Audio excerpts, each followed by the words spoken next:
Greetings, YouTubers. It is I, Omki Excalibur here, bringing you yet another video. Again, I'm bringing a top 13, and I'm not doing comics or anything like that. I decided to do something a little bit different and divulge in another one of my favorite activities, and that's watching anime.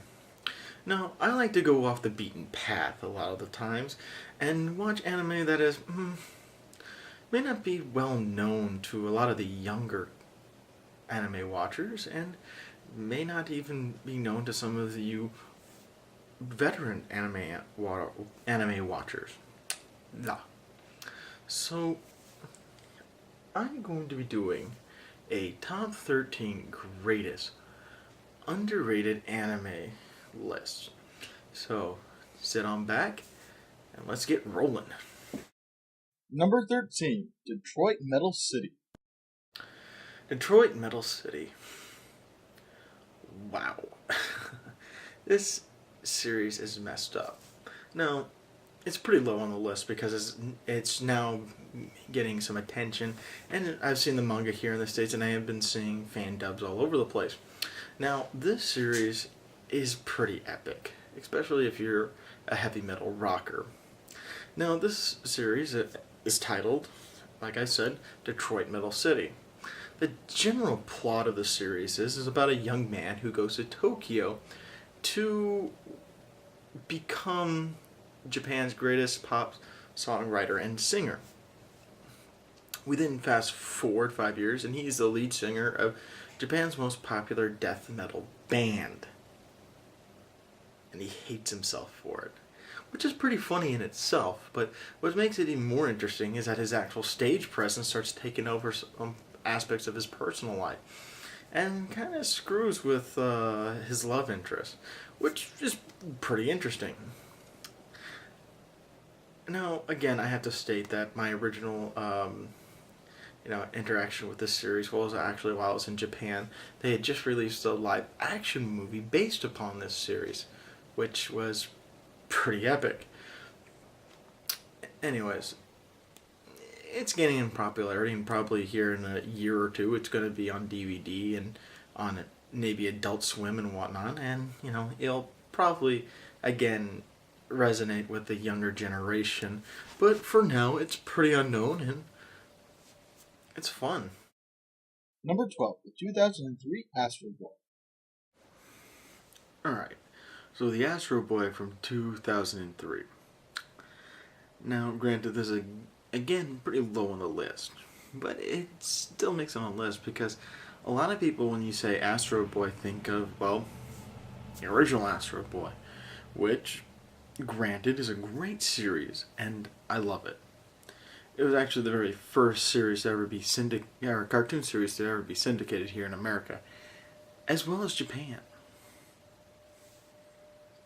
So, there you go, a little bit of trivia fact for you.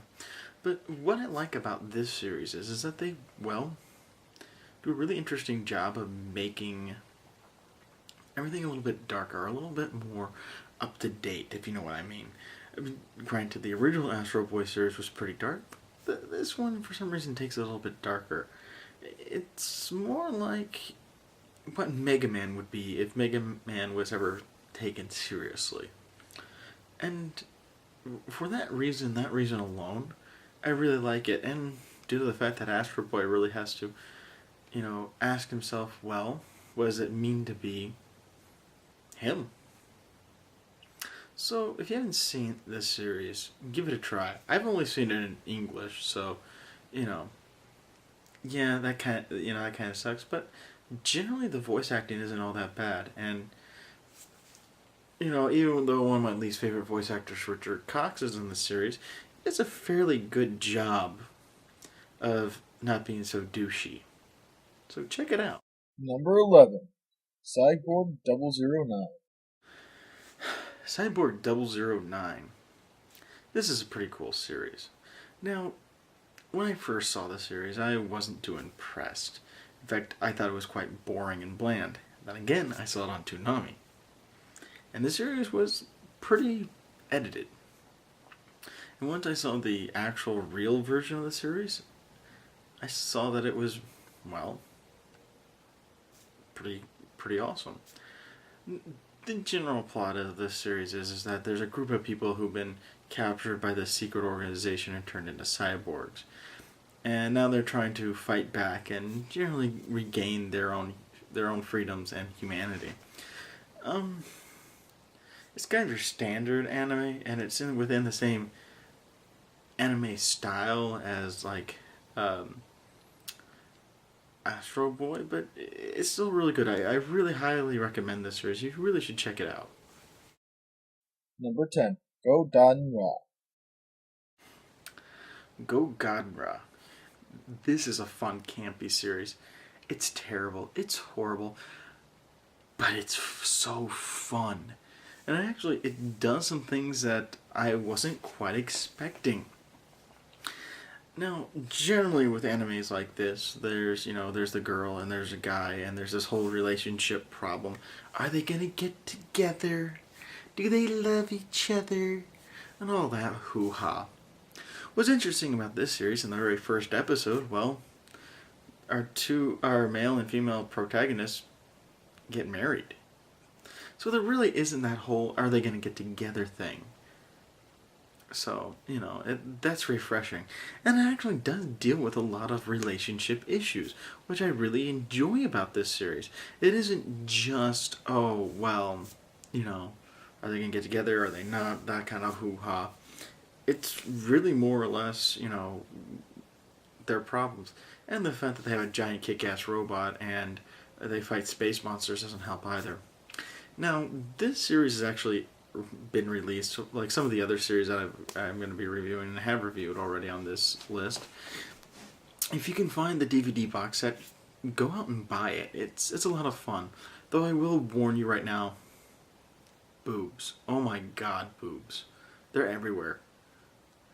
I mean, all the female characters have the largest set of boobs you've ever seen. There's even a giant robot with gigantic jiggling boobs. What more can I say about this series to make you go out and buy it? Number 9. Knights of Remunes. Knights of Remunes. Now, what I'm going to be talking about is actually the OVA series that happens after the regular series. I've not actually seen the regular series. I don't know where to get it or anything like that. But the OVA is phenomenal. It's one of the most original animes I've actually ever seen.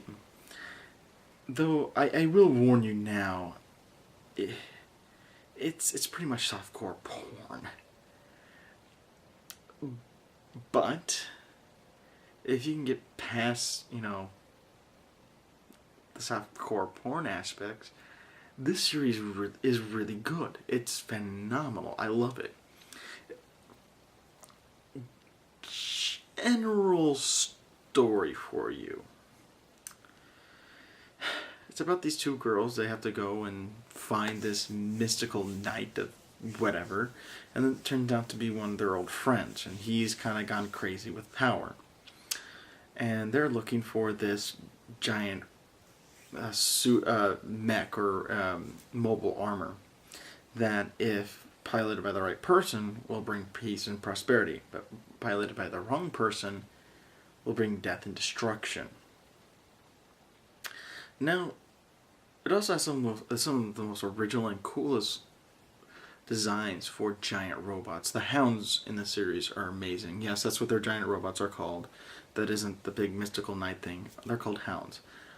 Again, I highly recommend this series. If you can get past the softcore porn aspects, if you're wondering what the hell I'm talking about, well,